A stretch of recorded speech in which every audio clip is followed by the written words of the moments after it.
It's under show hosts. There it is. Okay. Yeah, we're good.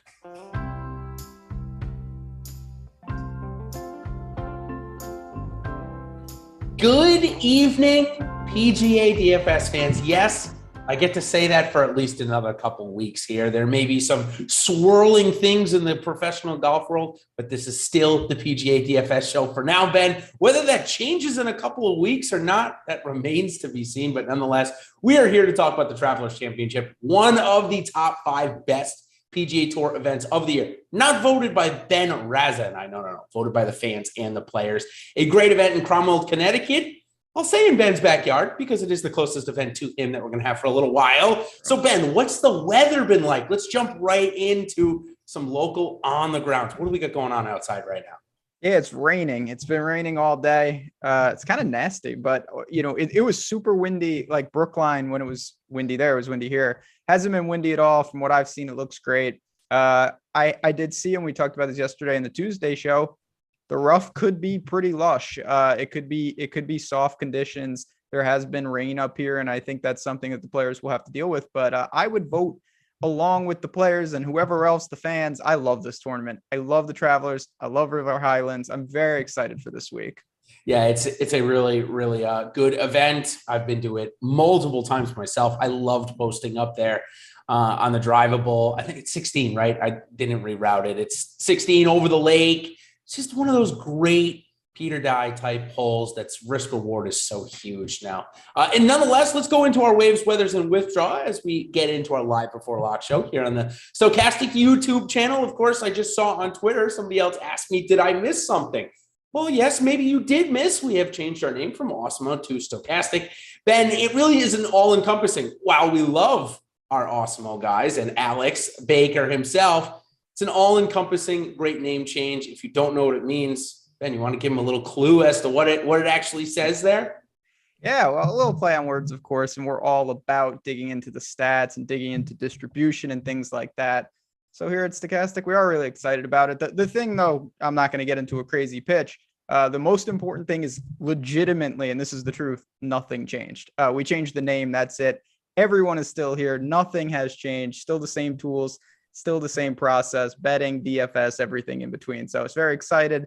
I like the new name. Hopefully it'll be a good turning the page, get me some good run good on the PGA streets here at Stokastic. Yeah, I had a nice 6 of 6 last week, so I thought it would be a change, but didn't end up prevailing. Rory, of course, needed to win there for me to have that. But nonetheless, let's go ahead and now jump into our waves, weathers, and withdraws. And we have a tremendous amount of withdraws. Also, let's just touch on weather really quick. The bad weather that Ben just mentioned is going to leave the area, or so it seems. It looks like very little wind and sunny temperatures, other than it being seasonably cold there for New England in the low 50s in the morning. We'll warm up to 70s the first 2 days. So, Ben, I don't think we have a weather advantage. If you think we do, of course, check out our PGA Splits, weather splits tool, but it doesn't look like it this week. No, I don't think so. I think the one thing, it wouldn't be crazy to me to up some of the iron guys, particularly for showdown tomorrow, if you think that the greens are very receptive and they can just flag on accuracy off the tee. It's always easy to hit fairways here, but I think even more so premium on that. In terms of wind splits, though, I think we're dealing with a complete non-issue. Yeah, I think so as well. Now, for the withdraws, I'm going to go from first to last because the names get bigger each one we say. Patrick Rogers was the first. Said that his little 3 or 4 week stretch of good golf was done. He was tired. Eric Van Rooyen is not playing good golf, so I don't know if maybe he's another name to watch out for in joining the Live Golf Tour next week, possibly because it was a random withdrawal and nothing cited. Then, of course, the Brooks Koepka withdrawal. That we know why. And then 2 today, the 2 bombshells. Justin Thomas coming down with a back injury, and Sung J M, according to the Sung J M tracker on Twitter, has confirmed it is a back issue, not a Live Golf Tour issue. So I guess we'll see as it marches forward. But certainly those last 2, Ben, were big time in play, probably carried a combined ownership of close to 40%. So it's going to have to go somewhere. Huge news, no doubt about it. Doesn't seem to be Live related, but I guess we'll wait and see. But the ownership that's going to create, certainly Rory was already going to be popular, but man, does that put even more pressure on him And then you've got guys like Neiman and Finau and Spieth and Xander right in that Sungjae range, even Keegan. So that's going to be dispersed. These guys get even chalkier. And I get it. They're really good plays in there. Chat's already talking about Finau and Neiman and Spieth. And these are guys that I wanted to get to. But man, I really like Sungjae. I'm glad this happened tonight. If this would have happened tomorrow, that would have been a game over for me. Yeah, that would have been emailing DK to withdraw all entries, and we'll see you next week at the John Deere Classic. Slim just asked us if we're going to talk about Jordan Spieth. He came to the wrong television show for that one here on the Live Before Lock. Not going to, well, at least not for me, and it sounds like for Ben either. Okay, let's talk about waves. Again, we're not going to spend a lot of time because we both agree that there's likely no weather draw. But if you guys want to look for a first-round leader, it does come out of the AM wave quite a bit. Brian Harman getting a ton of love this week, has the first tee time. Is that a name that you want to target, or is that a name you want to stay away from given the expected ownership? Yeah, I mean, so that was an interesting one. He was 3 under through 36 in the tournament that he shot 11 over on the weekend. No birdies either. Zero. No birdies, just lost it. Now that can happen at a US Open. To me, the more interesting name, and I think a popular first round leader play, is going to be Davis Riley. He goes out right after Harman at 655. We've got some big names there. Xander and Rory's groups are out early, so I get it. Brian Harman, I'm okay with, but no, he's not my favorite target early. Yeah, some other big names going out right there as well. Playing with Riley is Thegala. We know I love him in the year that he's having. It's like 7 straight made cuts for him. Then we get into the stars. Luke List, Sungjae Im. Well, not him anymore. That's going to be Ryan Armour, one of my favorite players.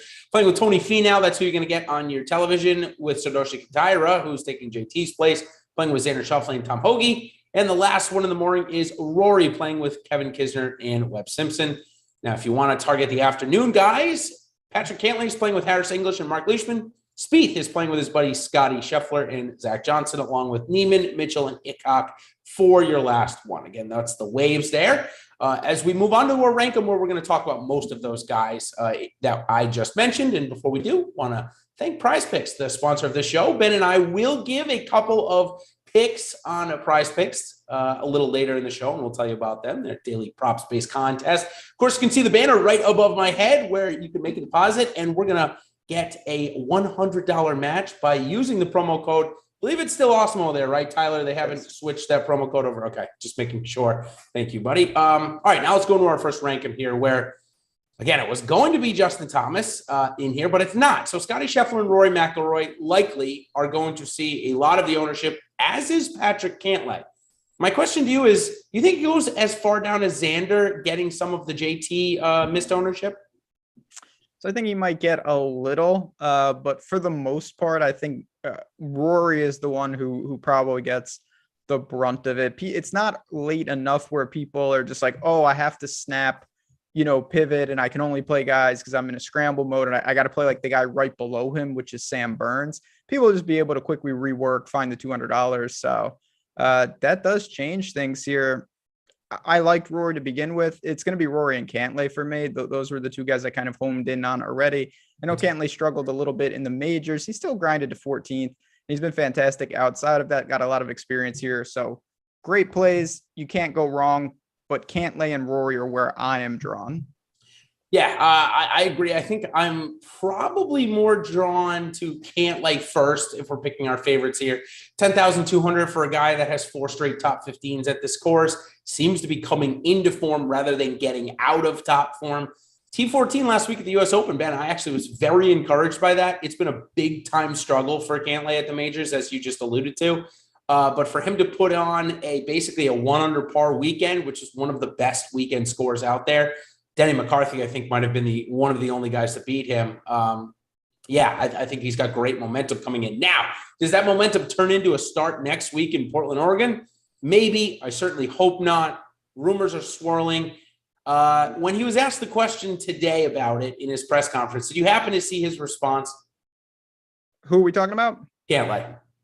I did not. I saw Scheffler talk about it. He's clearly not going. Obviously, Rory's not going. I did not see Cantlay. Yeah, Cantlay, he was very selective with his words. He was like, I have nothing outstanding with them and my agent handles it. So there's probably a little bit of more rumor mill going on about Cantlay.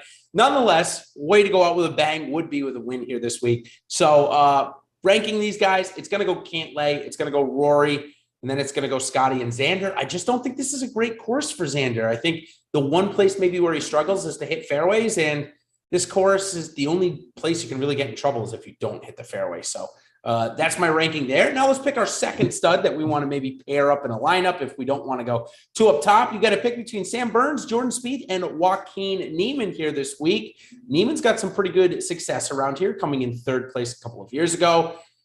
Struggled with his putter and around the green last week, which has not been what he's been doing this year. So was that just a one-off at the Open Championship or the U.S. Open and bounces back to form this week? Or would you rather go to Spieth or Burns? Yeah, so I think that I am willing to, I'm not going to say like he's erratic, because at this point, even though he's still very young, he's played many, many years and knows what he's doing. It just wasn't the best week of the U.S. Open. He still made the cut. He was coming off a third at Memorial. So I'm very content with getting to Niemann. I think I would go Niemann and Spieth. Burns would be last of the three. He's the most expensive of the three. I think that this isn't the best range in the world. I would have been talking about Sungjae Im at this point in the show. There's no doubt about it. But Niemann and Spieth are fine. They're making cuts consistently. Spieth also had a pretty uneventful U.S. Open. He wasn't terrible, but he never really threatened either. Finished in 37th. I'm completely fine with either of them. Burns, as usual for me. Great player, very talented, just can't pay 10-4 for him. Yeah, I dove into Spieth's numbers a little bit. We know that round one, he was coming off of a stomach virus or what he called a pretty severe stomach virus. So under the weather, played okay, battled it out. Looked really good rounds 2 and 3. Was right in the mix for maybe a backdoor top 10, backdoor top 15. He played with Cantlay on Sunday, which typically is a pretty good pairing for him, but lost his irons. The other 3 rounds were great with the irons. Sunday, though, could not find it and ended up shooting a 4 or 5 over and pushed him down the board. I'm ready to scrape that, though. I'm okay going right back to Spieth. I do like Niemann. I think the form is fine. And Sam Burns, here's the thing. I guess in a single entry or a 3-entry max bet, I think he could be under 10% owned. So if you think he could possibly take that top 5 form back or maybe even win again, I think it's a spot to play him in the $20. He still probably comes in north of 10%, so I don't think there's a ton of leverage to be had there. But certainly in the single entry, I think you could leverage Burns. That's the way I'm playing it. So for a rank 'em, I'll go Jordan, Joaquin, and then Burns. All right, now we're going to move on to our Miss the Cut special, where if we hadn't talked about Sungjae yet, we'd be talking about him. However, he's not in the field. So we're going to talk about the 3 other golfers that missed the cut on or around the number. But not only missed the cut on or around the number, Ben, they missed it in the bad weather wave. So, Tyler, I'm going to add in Webb Simpson instead of Sungjae Im there because he fits in this category. As does Tony Finau, as does Mito Pereira, and Tommy Fleetwood. Now, Fleetwood shot 7 over, so he was a little further away. But of those 4 that were in the bad weather wave and missed the cut last week, who are you ready to go back to for a bounce back week? Maybe it's all 4. It is mostly the majority of them, to be honest, because I do think that the U.S. Open is kind of it's a unique event in the sense that if you don't have it, it exposes some things that a traditional week isn't going to force. And a guy like Finau, yes, he wasn't, or Finau was close. Fleetwood was a little further off, but it kind of unraveled late. I don't draw much into that. I'm going right back to both of them. They were playing fantastic golf before they arrived at Brookline. I expect them to pick up right where they left off in a lot of senses. The price seems right. I mean, Finau especially, second, 41st, 30th, 4th, and 2nd, positive tee to green in 5 straight. I like that form. I like that price. I think you could start with him. 9,500 in a balanced build is fine for me. Yeah, you come for the golf takes and you stay for the clam chowder takes, as Justin wants to know, is that the white or the red? Well, it differs. When you go throughout New England, it changes. Rhode Island is white. When you start going south toward Bend in New York, you get towards that, what I call the Mason-Dixon line of Connecticut. You get south of that, it turns to red. Basically, the more north you go, it's white. The more south you go, it's red. That's kind of So I've had a lot of clam chowder in my life. Yeah. I don't know if I've ever even seen red clam chowder. Really? Yeah. I mean, I've seen it, but I don't like it personally. I know it from Ace Ventura. That's literally the last time I've heard. Like, everywhere I go, I just get what I would consider normal clam. I love clam chowder, and I get it all the time. What do you call them? You call them clam cakes that come with it, or do you call them something different? You've never heard of clam cakes before? The little crackers? No. Oh. No, this is like fried dough balls with clam in them. You've never heard of clam cakes before? No. Really? Is this like a Rhode Island thing? Chat, you're going to have to help me out here if you've heard of clam cakes. I mean, I got them from, it'll come back to me as we go throughout the show. There's this one famous spot down there in Rhode Island, and I can't think of the name right now, but I will get it. Caleb, while we're on this range, gives us a super chat. Thank you, Caleb. Joaquin Neiman, Keegan Bradley. I'm going to guess that's Cam Davis or Aaron Wise. So right? Is there any other Davis? It could be Davis Riley. Davis Riley. Yeah, that makes much more sense in the area. Sorry. You got 4 strong plays there. Keegan's coming off, he's staying kind of in the pseudo hometown. For me, if I had to rank those, we can do a pseudo rank them. It's very close. I would go Neiman, Wise, Keegan, Davis, Riley, but I honestly think you could go very balanced and have like 3 of them in the same lineup. I really can't poke holes in any of those guys, all firmly in play this week. Man, I'm going to need somebody from New England to come help me out here with the clam cakes. Because if I'm the only one that's ever heard of them, we're in trouble. I'll give my take on Keegan Bradley. Typically a pretty decent event for him is this. I just think last week was so emotional for him. I mean, I have never seen Keegan Bradley be more emotional on a golf course since his PGA Championship win, like 10, 15 years ago. So I'll put him into the strokes gained fatigue category that you and I kind of make up every now and again. It worked with Will Zalatoris after the PGA Championship. So I'll go back to it again for Keegan Bradley. I'll take the fade. Aaron Wise seems like he's so close to taking that next step into a major, a top 10 or a top 5. Just can't put the weekend rounds together right now. I'm okay going back here this week. I think he's a really solid golfer. Between him and Mito, though, I may have a little bit of a debate, but it's going to be Joaquin, it's going to be Aaron, then it's going to be Riley and Keegan. But Riley and Keegan, I'm definitely less than the field on at this point. Yeah, again, it's a product of this range. You can't play. I mean, if you're going very balanced, you can get a lot of these guys in, but to get leverage on all of them would be basically impossible. So there are some guys like Davis Riley for me and Mito to a lesser extent. I like them as plays. I just like Wise and Varner and Fleetwood a little more. So once I get those shares, if there's room, great. But I have a feeling there won't be in a lot of teams, and that's okay with me. I can't play them all. Yeah, for sure. Jax, thanks for the question about the name change. Pretty simple. We want to just have something that was more all-encompassing to what we do here. And if you look up the root word, Stokastic, which is spelled differently than the name we have it, spelled with a CH rather than a K, go look up that definition. You will totally understand why we made the name change that we did. Though, nonetheless, Jax, thanks for the question. Mike H, saving me. Thank you. It is clam cakes are part of New England cuisine, most commonly found in Rhode Island, can also be found in Connecticut, Maine. They're battered balls that are fried with clams in the middle. They're amazing. You dip them in your clam chowder. When you come up to Rhode Island again, I think it's called Annie's. I want to say that it's down in Galilee, which is in Narragansett. I'm talking Rhode Island right now, but still, trust me, you will. Oh, Carrie's, Andy Carrie's. That's it. Anyways, nonetheless. No more clam cake talk for at least 5 minutes. Yeah. Let's rank Tony Finau, Tommy Fleetwood, and Mito Pereira, though, the miscut special. Let's rank those guys. So I'm going to go with Finau over Fleetwood over Mito. I think that Finau, but I like I said, I like Fleetwood quite a bit as well. But to me, Tony Finau is just in a really good spot. Be better here. He should be. I think he will be. And we've seen him. It's not the guy's course history, but I'll just reference Waste Management.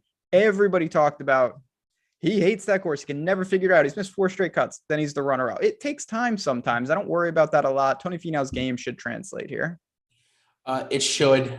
It hasn't, like you said. I think I kind of like both of them in a lineup, to be honest. I have lineups like that. Go Fleetwood, and we're talking about 2 high-quality golfers that have, for the most part, over the last 2 months, played fantastic golf, except for last week. Both going to be under 10% owned. So hard for me to rank those 2 guys. I love Mito Pereira again this week. I think he is an easy bounce back candidate. I'm going to play all 3.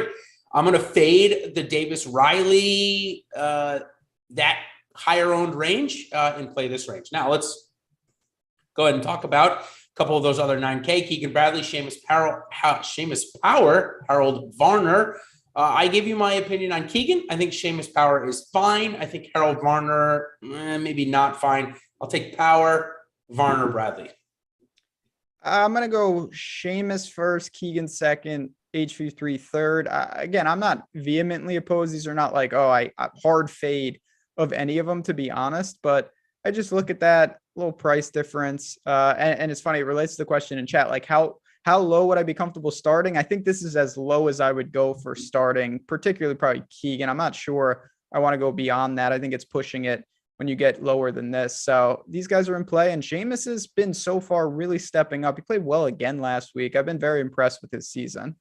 Yeah, I have too. I don't think I can go this low to start. I think it's a good question, but I think the lowest I go is the Finau Fleetwood that I just mentioned. So Finau's 9,500. I think that's probably the lowest I'd go. Most of the time, I'm going to have a Spieth or a Cantlay or a Rory or even two of those golfers here this week. So, all right, let's move down the board a little bit here. Popular 8Ks. We've talked about Riley, Wise, and Harmon, but we haven't talked about who we like in those. We know if Harmon gets his putter rolling, those birdies will drop. Now, we know he made none in his last 36 holes. Maybe that's an indication of a missed cut here this week. Who knows? I would rather go back to Wise. I think his game is so much more complete than those other two. I know Riley's had a great season, maybe a Rookie of the Year candidate, certainly. But I'll go Wise for a little bit cheaper, and I'll take the under on Harmon and Riley. I would agree. Aaron Wise, for a while, everyone was saying that, the game is there, but when you putt like he putts, it's just hard to play him. He's fixed that. He has obviously found something on the greens.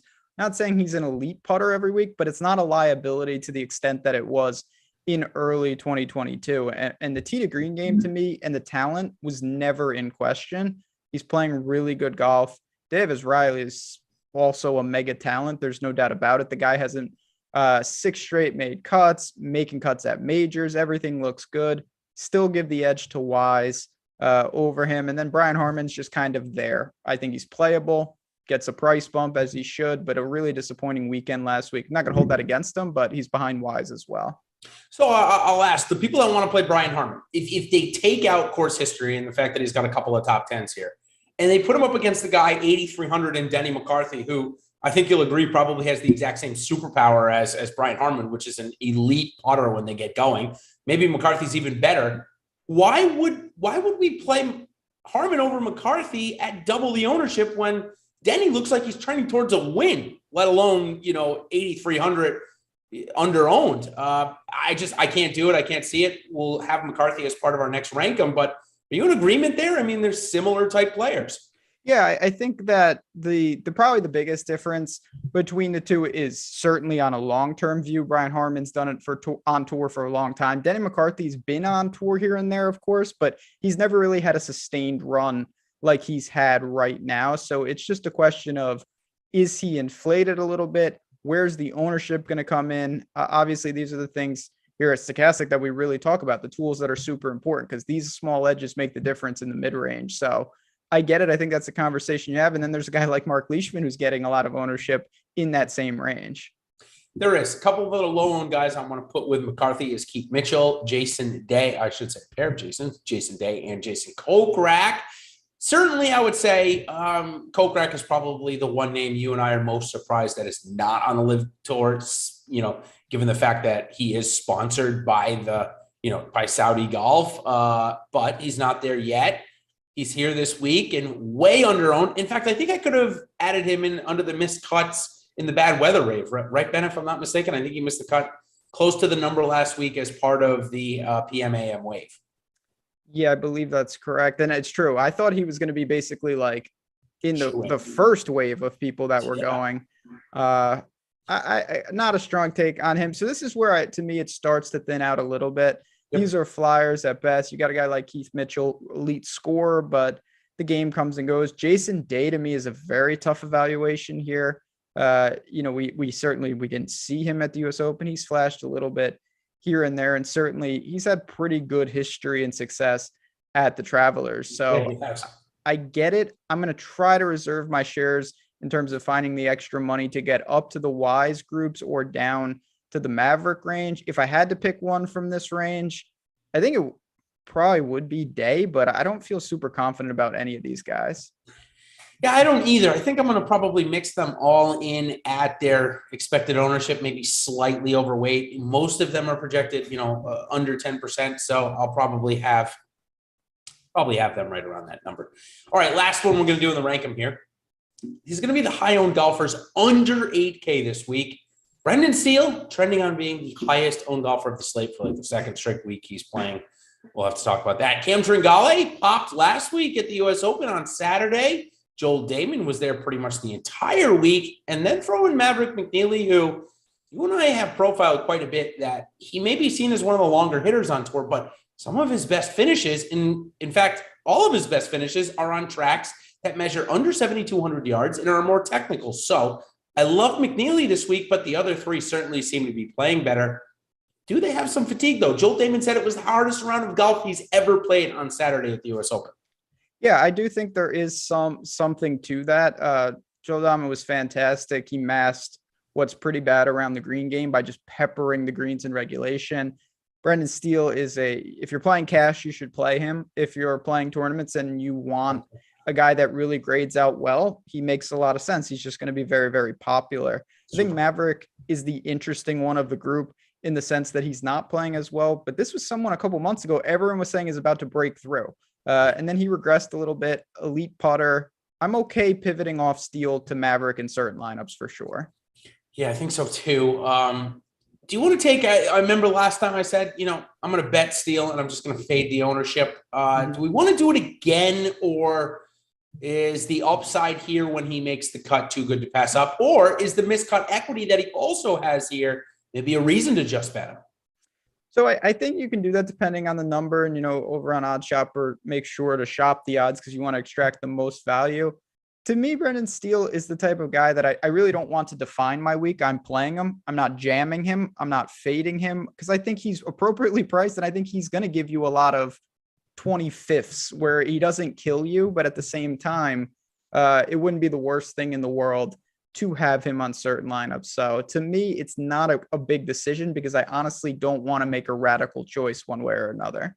Yeah, our buddy Gang Green in the chat just kind of hit it nose on the head with McNeely there. I like a comparable course to Pebble Beach. Obviously, listen, we know this is in the dense forest of New England, and that's on the Pacific Coast. We're talking about the technicality of the track. You can't overpower it. Although Bryson did try, and he almost succeeded, but still didn't have a good event. There were a couple of routes that he took. He hit over the houses on 9. And that's actually become more custom now, Ben, over the last couple of years for everybody to take that corner on 9 over the houses now and kind of take on trying to drive the green or drive it up as close as they can. Bryson was kind of the first to do that. A couple of other spots he tried to do it and it just didn't work out. So, all right, I think that's going to do it it seems like McNeely, Tringale, Damon, Steele. Is that the way you'd go? If it wasn't cash, if we're talking GPP.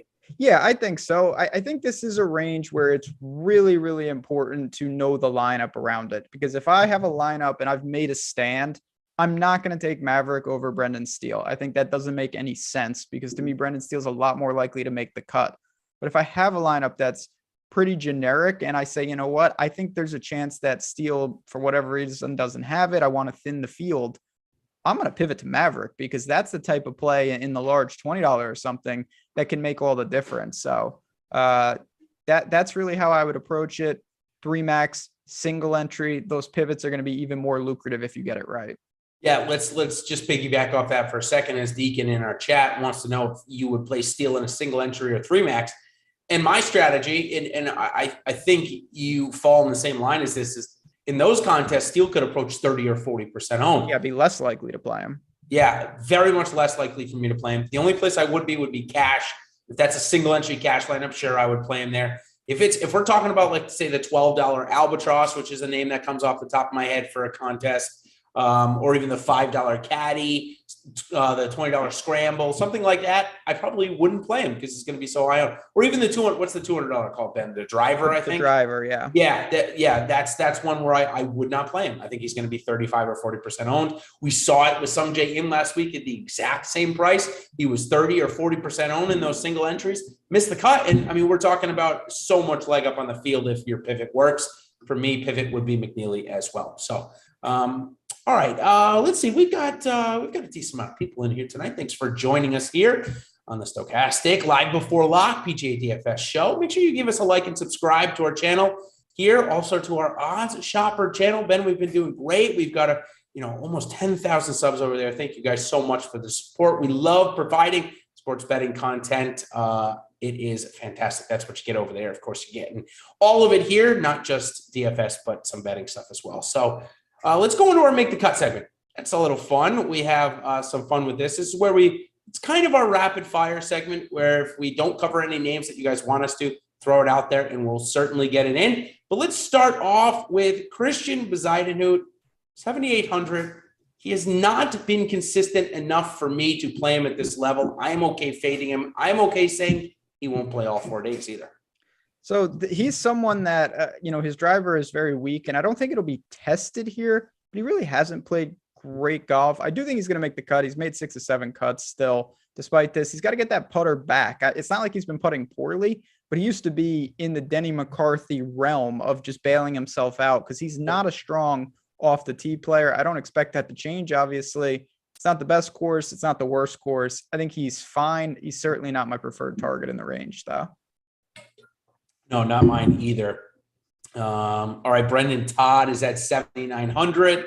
I think it's an overprice. I don't think it's a bad course for him, but I think it's an overprice, so I'd rather just fade and go lower. I think he'll probably play all 4 days, though. A lot of similarities to Bez. The biggest difference is Brendan Todd's putters work in overtime right now. He's been absolutely electric, gained in 5 of 6 significantly with the putter. That's the formula for him because he's going to lose off the tee. Make your putts. I think he does that here and he's just fine. Yeah. I think he's all right. Like I said, I'd rather play him over Bez, and they kind of have similar skill sets. Bez can hit it further, certainly. Siwoo Kim, we had a little interesting discussion before we came on about some of these South Korean guys that we know have the military service looming. Maybe it would be almost a smart career move for them to take the money from the Live Golf Tour. But for now, we still get to play Siwoo and a couple others. KH Lee is at the same price. So I'll group both those together. You want to play either, or would you like to just fade the ownership in both and say neither of them make the weekend?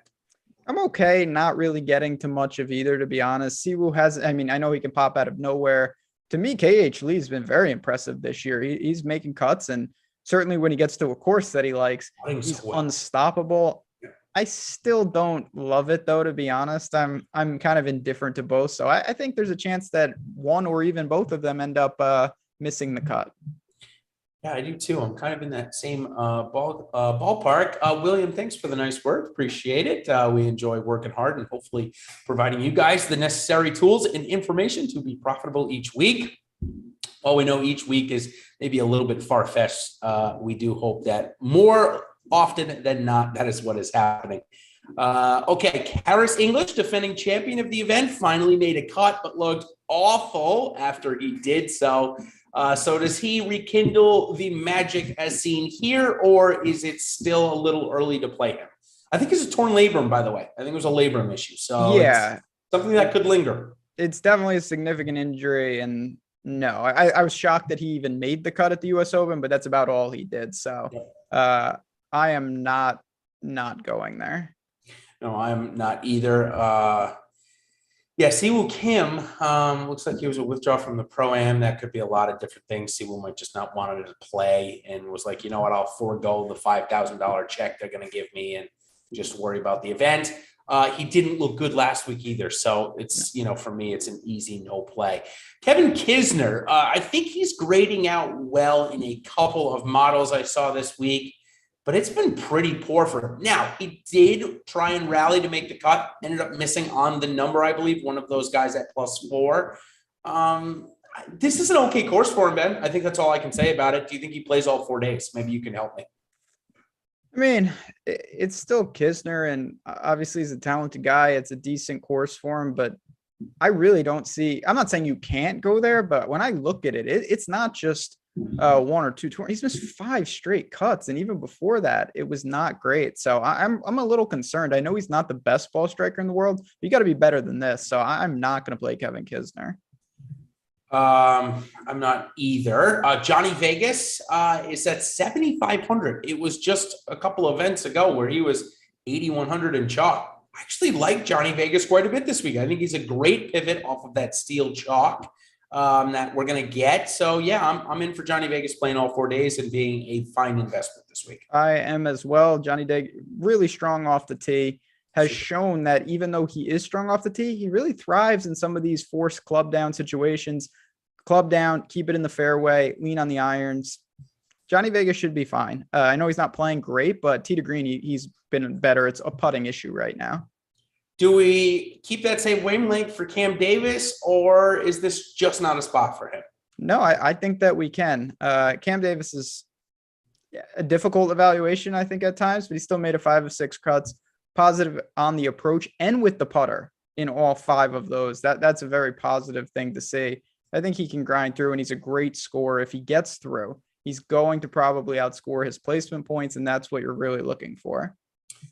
I think that Aaron Rye and Maverick McNeely are fantastic comp players, and it just so happens that 2 of Rye's 3 best finishes came at the exact same place that McNeely's did. So are you willing to back Aaron Rye, who seems to be in pretty good form? He's, well on his way to making the playoffs this year.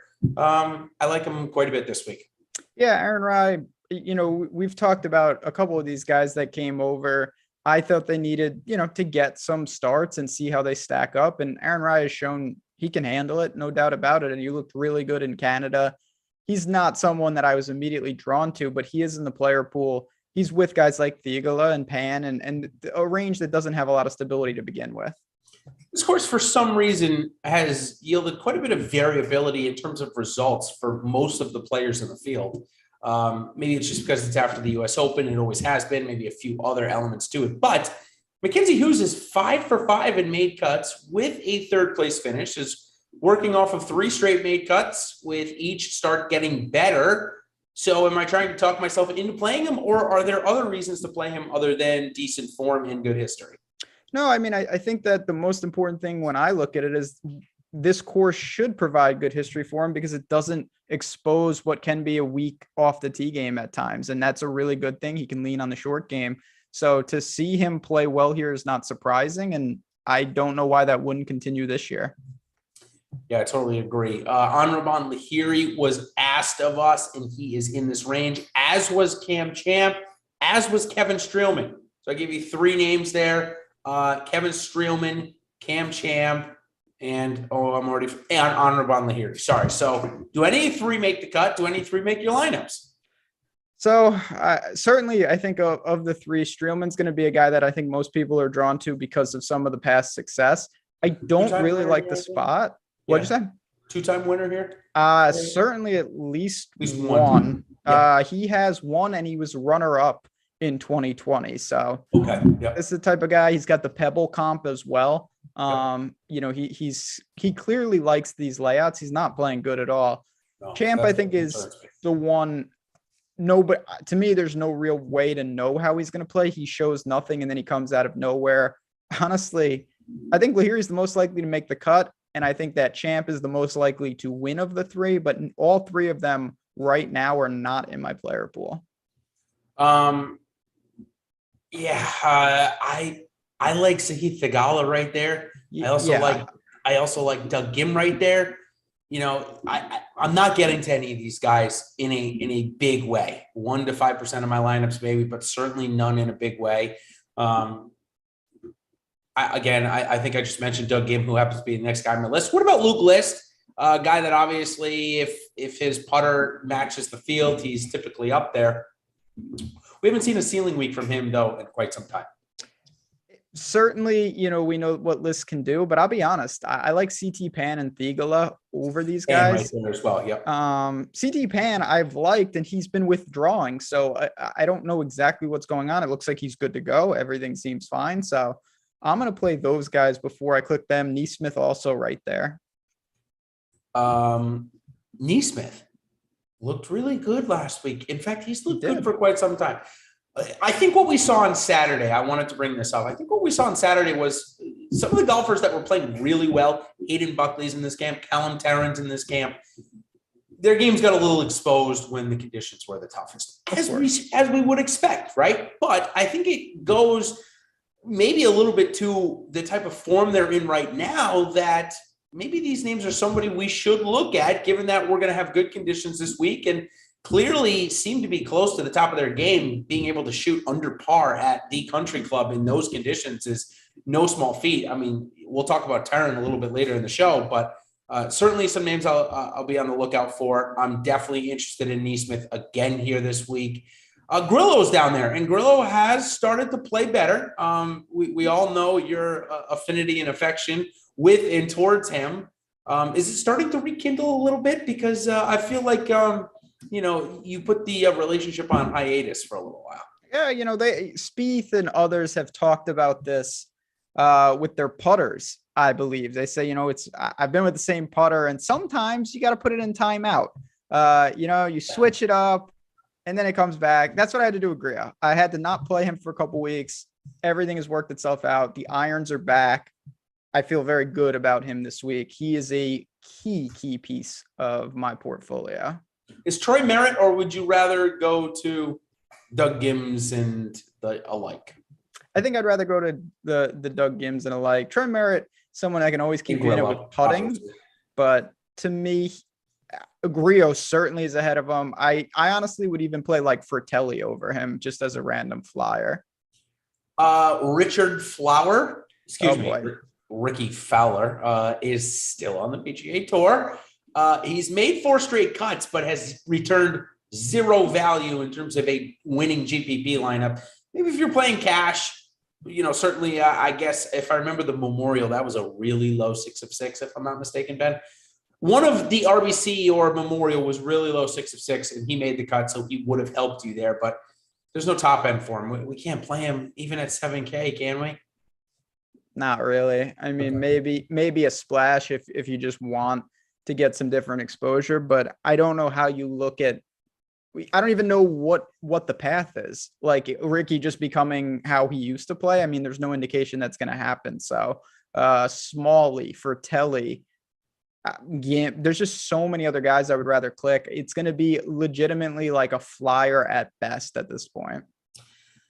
So as Grillo is a big part of your player pool this week, I'm going to start with a guy that we have not mentioned yet that Chad did just bring up, a former WWE wrestler. No, he's not a former WWE wrestler. It is Nick Hardy, and I believe he's going to have my highest allocation in this range, possibly even under 7,500, the highest allocation. He's just playing really quality golf. I don't want to fade it. He had a little bit of rust maybe in his first start, ended up having a great weekend at the RBC. Had a really, I was very surprised with his play last week at the US Open. For him to stick around and get a top 15 in his first major shows me this kid's got some game, and I am absolutely willing to stay with it here at 7,100 this week at the Travelers. Yeah, I mean, listen, Nick Hardy is clearly a talented guy, and he's putting it together, and he's been pretty adamant from what I've seen that he's nursing a wrist injury, but he avoided surgery. He's been icing it, says that he's good to go, and the form is looking like he's got that under control. He took a 2-month break there for a little bit and wasn't playing as much. He was on the, Corn Ferry starts here and there, but I like that spot. I still prefer Grillo. I do, but I'm not going to push back on a guy who really represented himself well last week. So if maybe Hardy was ranked 75th, on the FedEx Cup rankings, maybe he wouldn't play this week. I don't know if he was asked that question. But I will say there's only basically been 5 events left for these guys to play before we get to the playoffs. He's ranked 140th right now, so he's not inside the playoffs. I would assume he'd want to keep this really good run of form going. get that top 10, secure himself a job for next year, where of course, as the PGA Tour announced today, it's, everything's going to change, which, it's totally fine. But you need to get there to get access to the change. Bo Hostler is in the field because of one of the withdrawals. Had a good 2 rounds again, but that's all he's giving us. So at 6,900, is 2 rounds enough for Bo Hostler, meaning 2 good rounds, he makes the cut, plays terrible on the weekend? Or is he just having a good enough season to, keep in the lineups? I mean, I think he's in the conversation because it's a weak range. We're sub 7K now. But at the same time, I don't think that you want to specifically look to a guy that really hasn't been able to close, even when he's conjured it and it's all through putting. So I'll throw his name out there, but I'm going to throw out Russell Knox in that same range. Lucas Glover's in that range. Johnny He is in that range.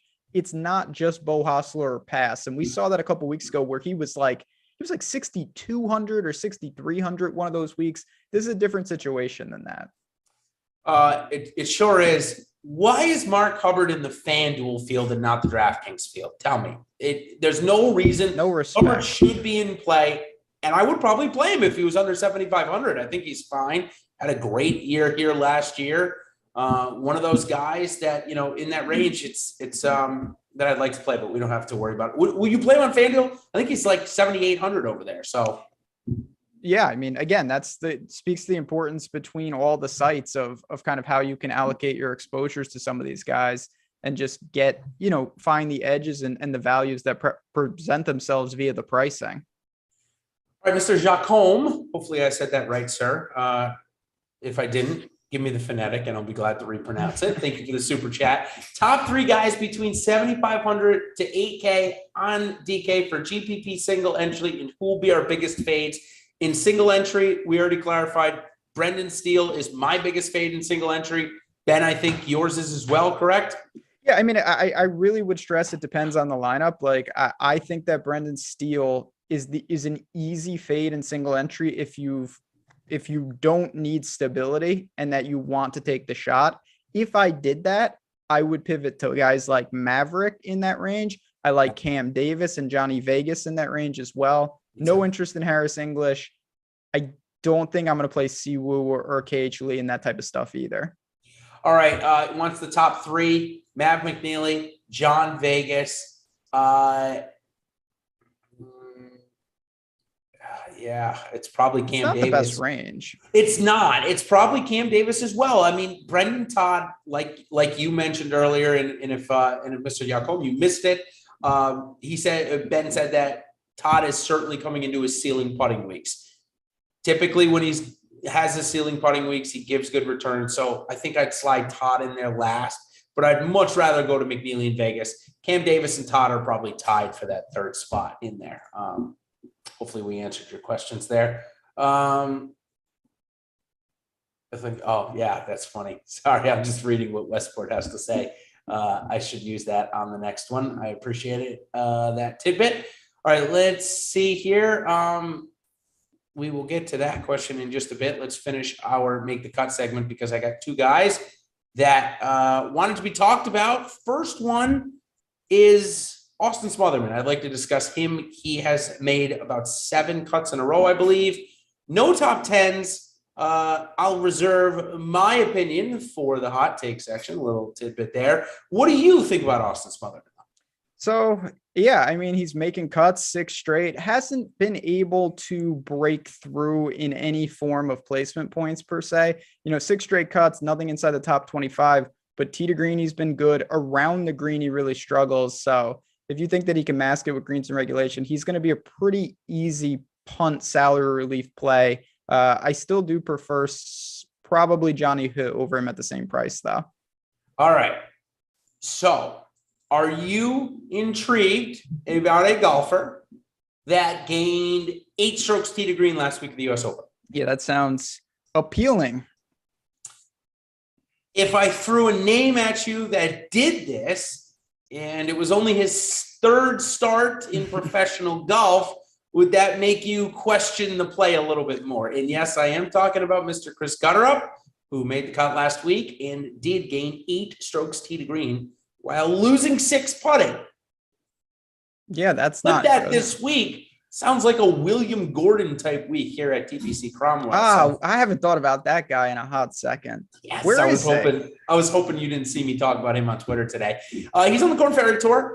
He's doing Will Gordon things, missing 6 or 7 straight cuts, then putting in a third or fourth, which puts him I think he's ranked like 38th or 40th right now. So we won't see him unless he wins or another couple top 10s. Won't see him back on tour. But I feel like Gutter Up's got a really William Gordon-esque type profile. Hits the ball a mile, can get really hot with the irons, and also is totally hot and cold with his putter. So 6,400, would you rather play him or Tyler Duncan, or are you going to use both in salary relief spots? So I may use both, but if I had to pick between the two, it would be Goddard up. I'm normally not on these guys, but I saw enough. I didn't I thought I played this pretty well so far. I did not use him a couple weeks ago. I didn't use him at the US Open, but I was very impressed with how he played. He clearly has talent. He clearly can score, and he clearly, motivation's not a factor. This is a big deal for this guy.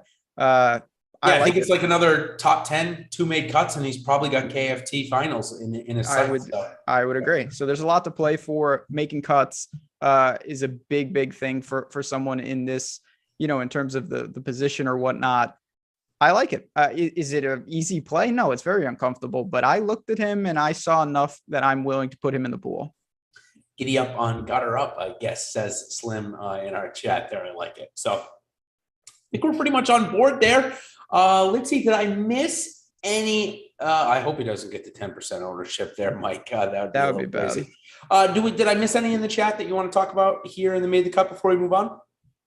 No, I don't think so. I saw someone mention Russell Knox. I think that's totally fine. He's one of my favorite plays under sub 7. I have one more that I'm going to save for my hot take at the end of the show, but all in all, I think it's a pretty standard range. I don't think there's a lot to get to, and I don't have anybody below Goddard up that I think is really playable, to be honest. Hammer and Hank Lebioda, that's an interesting one there. I think I'm actually okay with that one. I like Hank. I wanted to ask you a question. I should have asked that at the top of the show. What do you make of the top 10 here last year at this course? Had the lowest cumulative strokes gained on the approach of any top 10 leaderboard of any event last year. PGA Tour, WGC, Major, didn't matter. This had the lowest average. So what do you make of that? It's a good question. Honestly, I don't really know, but I think with any of these events that when we see the same course over and over, there are things that you can take year to year, and then there's other things that we have to realize are going to be high variance from year to year.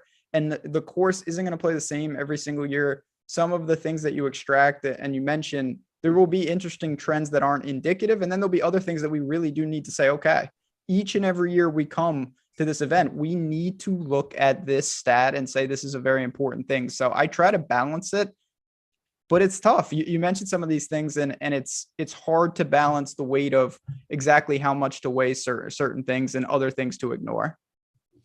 Yeah, I found that to be just really interesting. I think you have a great take on there. Turns into maybe a putting show. Maybe it has something to do with the high number of greens in regulation and driving accuracy. Maybe there just isn't enough room to on separate these small greens, to kind of separate the field in that. Yeah. It's kind of what I'm thinking in that regard. Scores have come up in this event. It used to be kind of towards the 10 under. Now we're getting towards 14, 16. And, for a par 70, that is pretty low scoring. So not that it takes anything away from the event. I love the event. I'm totally fine with it. I don't care if it's 2,500. Really, I prefer a 13 to 15 under event winning score, because I think that provides a nice way to go both sides. Finishing points matter and streaks matter as well. That's what we have here this week. So yeah, I would agree with that. I like when you get 6 of 6. You know that you're going to pick up ground. That's a nice feeling. It sucks to get 6 of 6 and then you're losing ground because you have holes remaining. But like last week, as you mentioned, I don't like when my guy goes out and he shoots 64. And I know that it really isn't going to matter much because everyone else who tees off is going to do the same. So this is a happy medium, and I think it's one of the best events in that regard. Yep. Tournament of Champions comes to mind. It's like, oh, you shot 65. Yeah. Oh, you didn't really gain anything. You're going to lose stroke because he didn't get the albatross. Like you've lost it's like, wait, oh, that sucks. That's a terrible feeling. It does. All right, let's go to our betting card, which I give you a couple of my plays. You give basically your main one. And of course, if you want Ben's full card, go check out the OddsShopper channel. Our content is on there for that. So main plays, I think Cantlay and Spieth, obviously two of my favorites. This may be the last week that I get to play Cantlay in a PGA Tour event. I'm going to do it. But I like them top 5 parlay. Only place you can do it still is FanDuel. Top 5 and top 10 parlays there. Have Spieth to win. Cantlay to win to me. I felt like if he went out and didn't shoot a great number tomorrow morning and we got a good number from Scotty or Spieth in the afternoon, that I'd be able to pick something up post round 1. That's what I'm going to try and do with Cantlay for the winning aspect of it. I love Mito on the bounce back. I really think he's close to a breakthrough and winning on the tour, so I'm going to stick there. And Maverick McNeely, I don't want to miss the top 10, so I'm going to add him to the card. And Sahith Theegala is literally on my card every single week because he's provided great value. He's back on there again, and Gutter up at 280 to 1. I'm going for him playing for a top 10, getting into John Deere next week. So I'm okay. Each way gives us like 25 to 1 on a top 10. I'm fine with that. Yeah, it's a good, certainly the reality of the situation is that if you made your bets, you no matter who you bet, you're in great shape because JT and Sanjay withdrew and you have odds that are just, no matter who it is, the odds are unavailable now. Everything is adjusted. So my card, which is available, you can watch Putting for Dough every Monday. Where I give out those betting takes. Cantlay is on my card for sure. Finau is on there as well. I'll give you one matchup. It is a little juicy for sure, but I think that Harris English is just not in playable shape. You got Mark Leishman against him. I'm laying about minus 150, but I think Mark Leishman mops the floor with him. I don't think it's going to be particularly close for this tournament. And I think that if you can get that or anyone against Harris English that you think is playable, he is in a rough shape right now. Leishman looked really solid last week. He did. He was in that 166 lineup that I mentioned at 1.8% owned. I mean, it was, I watched pretty much every shot that I could of him. He looked good. So I really like that bet. That is a great call. We talk about that quite a bit. There's not only ways if you're down on a player, you think they're injured or they're just not playing good, look to the matchup market. I've done it with Bryson DeChambeau. I got maybe a little bit bit by him making the cut last week, but him blowing up on the weekend, I still won on my matchup bets.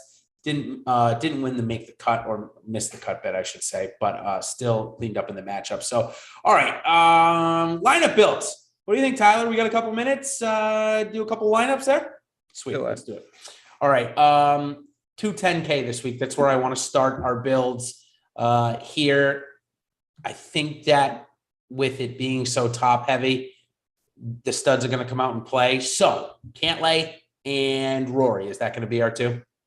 Yes, that would be my 2. You could still definitely make it happen. Easy to make it Cantlay, Rory, 7,200 for 4 spots. Yeah, I mean, I told you Nick Hardy's probably my favorite play, and he's exactly in this range. So I'll take Hardy. Who do you want to take? Griot. Okay, love it. Now that leaves us with 7,300. I think both you and I would either take McNeely or Vegas in here. If we go Vegas, that leaves us with 7,100. We're at like Doug Gim. Yeah, I think you can definitely do that. You've got Doug Gim, you've got Smalley, Fratelli, Knox. There's a million names right there. And even if you go with Maverick, you're still in anyone in the 6s. Yeah, Knox, Bo Hostler, Johnny Hill, Wolf. Don't do that, but you could play him technically. All right. Yeah. All right. Let's do Vegas Gim. Yeah, I like that. So you got Rory Cantlay, and then you go Hardy Griot in that mid range. Really, really nice. And then you round it out. You got Vegas and Gim, and there's a million 2v2s that you can kind of go right off of. Yep. All right. No 10K. If we go no 10K, for me, it's easy. We gotta go Spieth here. The next one I think is interesting. I am totally fine with fading most of the guys in the 8K. So if you want to go like Neiman Finau here, I mean, I'd be fine with it. Oh yeah, absolutely. So that's one of the beautiful things about the lineup construction this week. You can go both directions and feel pretty comfortable.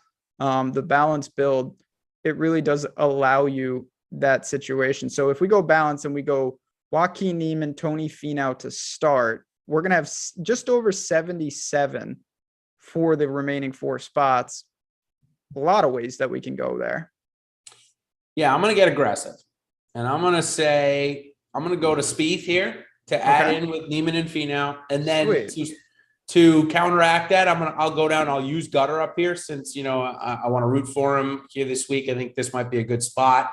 We're using the 3.9Ks.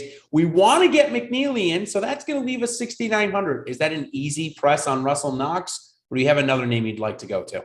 Easy press on Russell Knox for me, or I could go Thigala and CT Pan as well. That works. I like both of those guys quite a bit. So you have 2 options. You could go Maverick and a 6K, or 2 guys right in the 7,300 range, and it works out perfectly. Yeah, CT when he plays, I mean, this guy has made every cut imaginable and he's been great. Just waiting for that putter to heat up just a little bit, and man, he's going to be there. So yeah, I kind of like CT. Okay, I like being able to go to Mav and say even Austin Smotherman, who I'm a big fan of this week, or the Thigala and CT Pan route. So good. Okay, I think that's good. I think now we can move on to our hot takes. Unless you got one more you want to do. No, I think we're good. All right, let's do it. Okay, so I mentioned Austin Smotherman. I think that when I've been watching golfers that have strokes gained on their approach be one of their best attributes, and they've put together strings of 5, 6, 7 cuts made in a row, typically ends with a good top-end climax week where their putter finally clicks. They're able to cash in on their iron play being strong. So I think Austin Smotherman, this is his week here at TPC Cromwell. Gets inside the top 10. You can get that 18-1. I just found using our OddsShopper. I believe it was PointsBet. Let me just clarify there. I just had it up on my screen. Take me 2 seconds. It is PointsBet 18-1 for the top 10 bet. Austin Smotherman. That is my hot take of the week. I think he really does break through here. He was good on the Korn Ferry Tour. He's sitting outside the top 125. He needs it here this week. I think it's a good spot for him. So you said you had a guy that you were going to save for this. So the floor is yours. I do. First, we had a question about Wyndham Clark. I don't really have a strong take on him. He gained 11 strokes putting in Canada, and he came in 7th. So I don't really take much from that. Besides that, he's been absolutely awful. I think I'm going to mostly pass. And another great week last week for the 2 rounds that he was at the U.S. Open. Yeah. He had said that he was struggling. Just one quick note on Clark. Sorry, Ben, not to cut you off. No, please. Yeah. Please. He when he was in first at the RBC, he was interviewed and he said that he had been going back and forth all season between 2 putters. Finally took one of the putters and cut it down like a half an inch, found the stroke. And since then he's done nothing but gain 1 million strokes putting. So if you think that this could turn into a putting contest, which it has in the past, I'm totally fine with Clark. He's in my player pool. Just wanted to be clear. I think he's always a worthwhile flyer. I just don't know how you can hone in on him because he's just been very, very erratic. Now, you want erratic. Well, this guy's been mega consistent. The problem is he's just consistently missed the cut week after week. So, but I think we found something here. Matt Wallace. Early in the year, he lost it completely. He missed 7 straight cuts. He missed 9 out of 10 cuts. What happened after the Byron Nelson? He left. He went back to Europe and he played in the Dutch Open. He came in 5th. Then he came in 18th at the European Open. Then he came back to RBC Canadian Open and came in 35th. 18, 17, and 17 birdies in those 3 tournaments. Matt Wallace is starting to find the game. And I think it's pretty clear that Matt Wallace is not a $6,700 golfer in this field if he's okay. Can it translate in the States? We're about to find out. I think that Matt Wallace is one of the sneakiest plays of the week. You don't need major ownership. He's going to be big time odds, obviously, in the betting markets. So I'm looking to him, and I actually put him on the card for a top 10. You can get big odds on that. You can shop it around. Matt Wallace makes a ton of birdies, and it looks like he found something in Europe, and now he's brought it back. Don't be surprised if he plays well. Don't also be surprised if he has a horrible miscut, but we're going to edit that out of the show. I'm going to call for Matt Wallace as my hot take this week. It's funny. He's in a range of guys that are all going to be in my player pool this week because they've played well. Matt Wallace, Chad Ramey, David Lipsky, Kramer Hickok here, Wyndham Clark there. There is enough guys, which is what I wanted to close the show with. There is enough guys for me this week to build very aggressively. I am going to be skipping out. I think of a lot of those guys in the 8K, mid 8K to high 7s, because I think that you're getting similar type of talent at way cheaper levels and the ability to get way better talent on the other side of it with Cantlay and the alike. So that's the way I'm building this week. John Deere Classic is in front of us next week. Then we go across the pond for the first time ever. The PGA Tour will be sanctioning the Scottish Open. It is obviously one of my favorite events. If you haven't been following me for years, I won the FanDuel Live final there with our buddy Alex Osmo Baker and our other president, Tom Kennedy. It's where I met those guys. So we had a hell of a week there in Scotland. So I love the event. I'm really excited. It's a PGA Tour one, and we get to fully cover it. Then, of course, is the Open Championship. So been a fun 3 weeks in front of us. Let's win some big money here. Any parting notes? Are you going to the event this week? Going to go follow Grio or not this week? Maybe. You never know. Maybe. But no, I have no plans to go. Maybe if I'm on Contention Sunday, I'll do something dangerous. No, again, thanks as always for hopping in, everybody. On the way out, hit the like button. We'll be back. We got a great. Oh yeah, one more thing. Sorry. One more thing. Oh. Thanks to Prize Picks. Of course. And want to ask you, 67.5, 2.5 under is the first line. Do you like over under on most of the guys posted? Do you think it's a quality line? Is there somebody you'd like to target there? I think with the soft conditions that you can go under, and I will say Prize Picks, they do a great job. I actually put out a PGA video on this channel yesterday talking about some of my favorite plays. So you can go check that out. They have fairways hit, a lot of great things there. So it's just an awesome time for golf. And I'm super happy that everyone is hopping in and enjoying it because it's a great DFS sport. Really is, and a great event to have it here. Like we've mentioned a couple of times, it's perfect for scoring. It's perfect for watching. It gives us everything we want. So enjoy it this week, everybody. We will see you next week in Illinois for the John Deere Classic before we go across the pond. So good luck this week, and we will see you on the other side, everybody. Cheers.